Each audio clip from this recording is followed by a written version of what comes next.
Good morning to all of you. Myself Sagar. Today, in this video, I am talking about the major component of your electricity, class 10 physics. So myself Sagar. Now I am going to starting the problem. How can I solve this problem? बहुत important question है sir class 10 physics आपके board exams के लिए और आपके बहुत सारे olympiad exams जो होते हैं एंट्रेंस के लिए बहुत बेहतरीन क्वेश्चन है।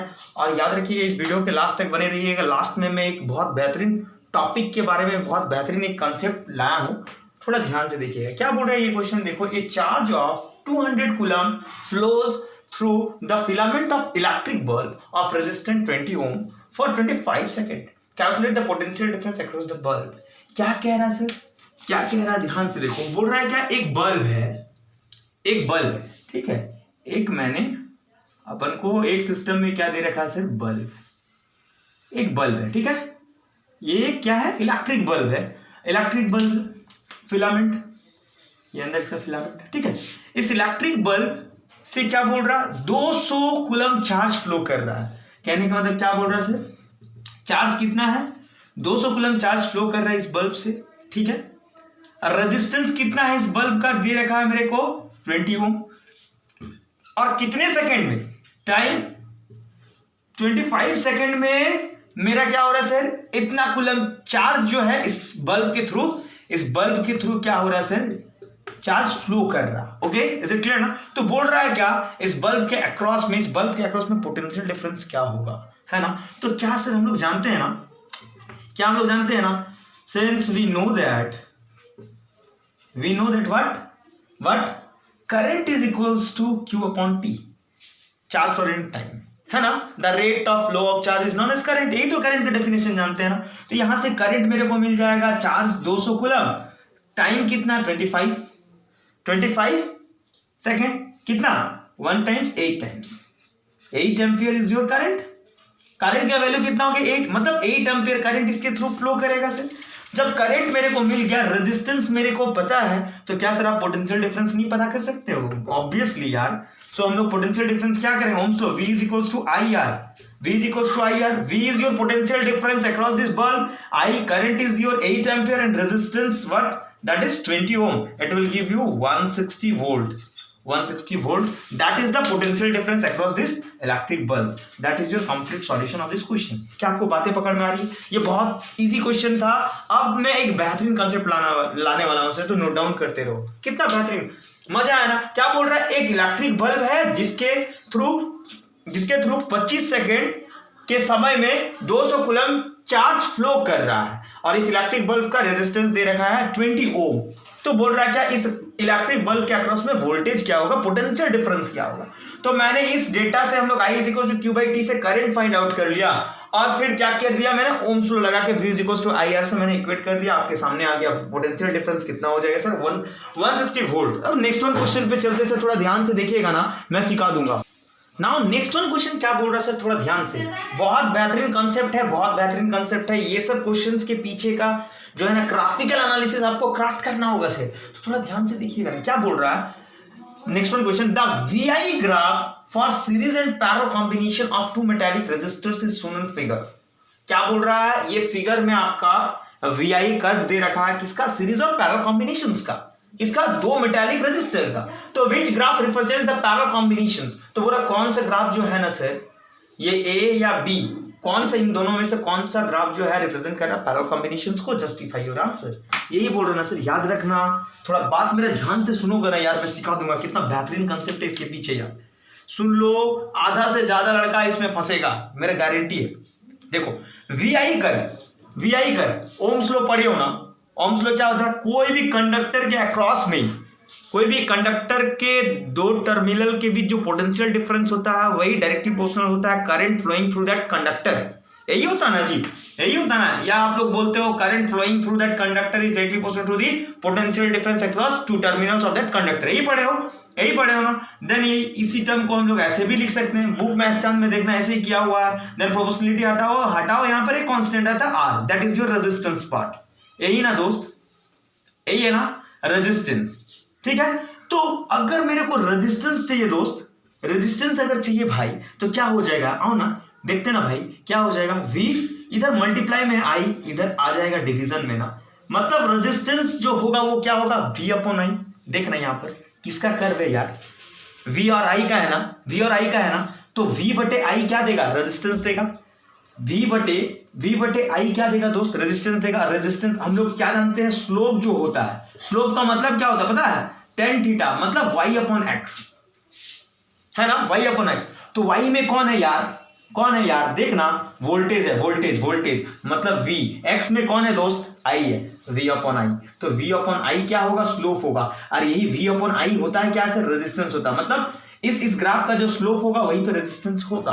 क्या आपको बातें पकड़ में आ रही है सर, कितना बेहतरीन कंसेप्ट मैं कहां से कहां रिलेट कर लिया, थोड़ा ध्यान से देखो। इसीलिए मैं बोलता हूं मेरे बातें को, अगर मेरा बात को गौर करेगा ना यार, ध्यान से सुनोगे ना, तो मैं सिखा दूंगा आपको। देखो क्या बोले, ओम्स लॉ ये कहता है, इस टर्म को हम लोग ऐसे भी लिख सकते हैं, ठीक है।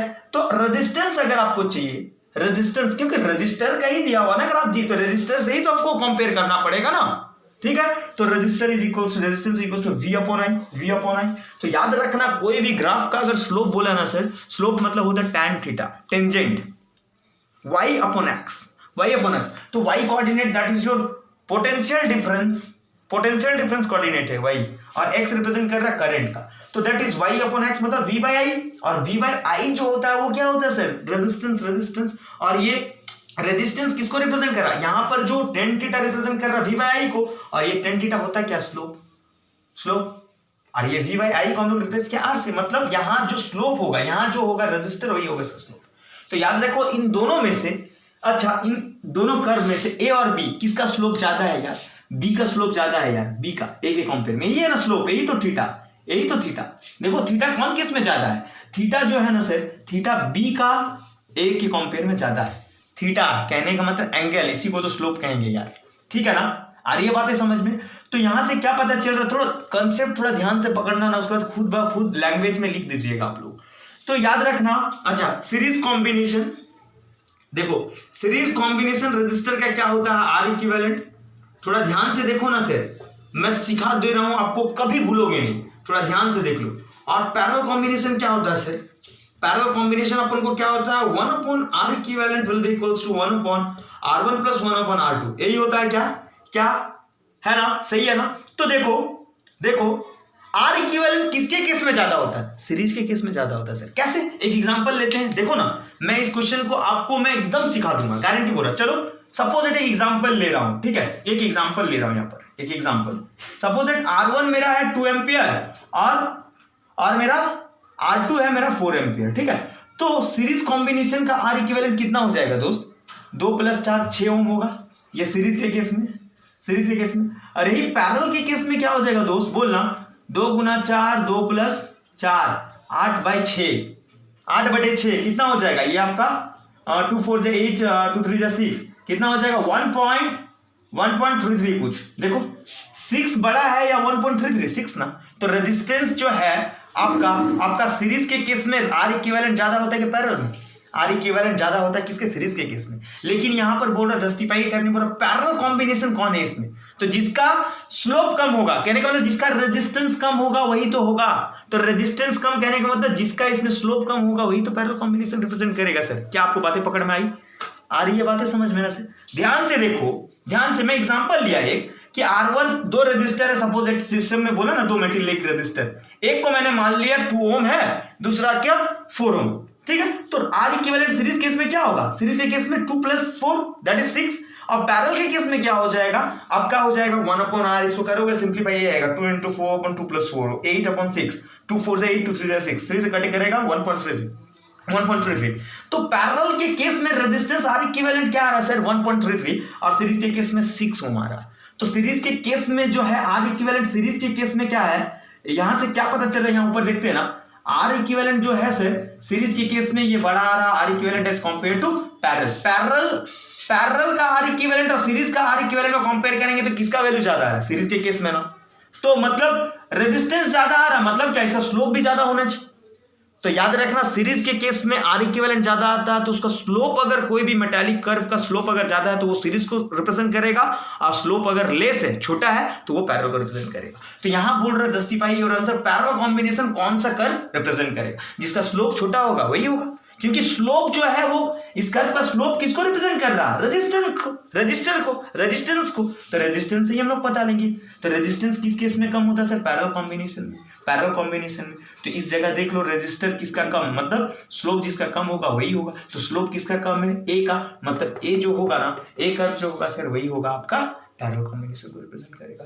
तो ये वाला हो गया आपका, ए क्या रिप्रेजेंट करेगा? पैरेलल, और बी क्या करेगा? सीरीज। क्यों? पता है ना, स्लोप का मैटर। बातें पकड़ में आई ना? आपको एग्जांपल से भी रिलेट करके मैं सिखा दिया आपको। क्या आपको बातें पकड़ में आ रही है? तो ए आपका रिप्रेजेंट करेगा पैरेलल को, बी रिप्रेजेंट करेगा सीरीज को। एग्जाम में लिख दीजिए। In case of, we know that, आप लोग जानते हो, यहां पर लिखना होगा। कैसे लिखिएगा? In case of the slope of V I curve will represent the resistance of the combination. V I का स्लोप जो होगा ये रेजिस्टेंस होगा, तो आप लोग लिखना the slope of V I curve will represent the resistance, and in case of parallel combination the slope will be less than in case of series combination. So that's why in this case A having slope less than compared to B, that's why A will represent the parallel combination of these two metallic resistors of this combinations. देखो कितने बेहतरीन तरीके से आपको सब चीज recall करा दिया मैं सर। सिर्फ ध्यान से वीडियो को लास्ट तक देखते रहो, वीडियो को लाइक ठोकते रहो, शेयर करते रहो सर, मैं सिखाता रहूंगा और एक बेहतरीन कंसेप्ट ला रहा हूं मैं आपको। नेक्स्ट वन क्वेश्चन पे नोट डाउन कर लो सर, बहुत बेहतरीन क्वेश्चन है। चलो हाँ सर, नेक्स्ट वन क्वेश्चन बहुत बेहतरीन क्वेश्चन है। क्या बोल रहा? V I curve for two wires A and B are shown in the figure, if both wires are of same length and same thickness, which of the two is made up of material of high resistivity. ये कह रहा है, ठीक है। तो question समझ में आएगा सर। क्या बोल रहा है? वी आई कर्व दे रखा है दो वायर्स का, ए और बी का, ठीक है। बोल रहा दोनों ही वायर जो है, ध्यान से क्वेश्चन में डेटा क्या है उससे आंसर आएगा। दोनों ही वायर्स किसका है? सेम लेंथ का है, सेम थिकनेस का है।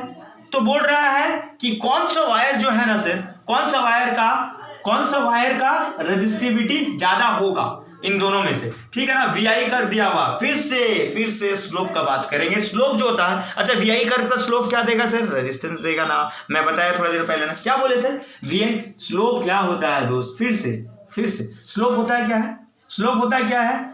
tan थीटा, टेंजेंट मतलब y अपॉन एक्स, है ना यार, है ना दोस्त, है ना। तो y में क्या है? y एक्सिस में ये वर्टिकल एक्सिस किसको रिप्रेजेंट कर रहा है ना। y एक्सिस किसको रिप्रेजेंट कर रहा है? पोटेंशियल डिफरेंस, मतलब v।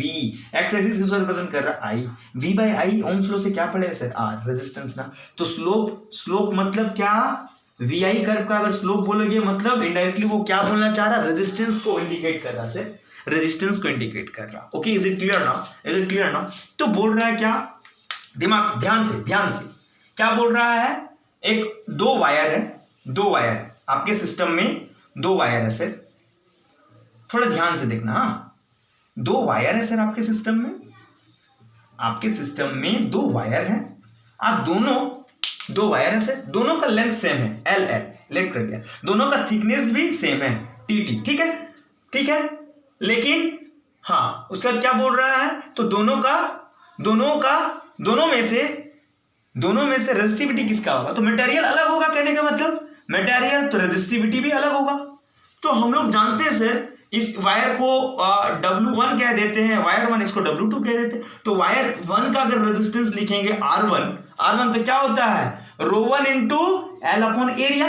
तो जब थिकनेस इक्वल है, लेंथ इक्वल है, तो एरिया भी तो इक्वल होगा दोस्त, है ना यार। सिर्फ मटेरियल चेंज होगा, तो मटेरियल जैसे वैरी कर रहा तो रेजिस्टिविटी वैरी करेगा। दैट्स वाई देखो ρ1 ρ2 लिखा मैंने। तो resistance is equal to ρ into L by A होता है। तो पहला वायर का रेजिस्टेंस अगर लिखेंगे तो ρ1 इंटू एल अपॉन ए। चलो दूसरा वायर का अगर रेजिस्टेंस लिखेंगे तो क्या होगा?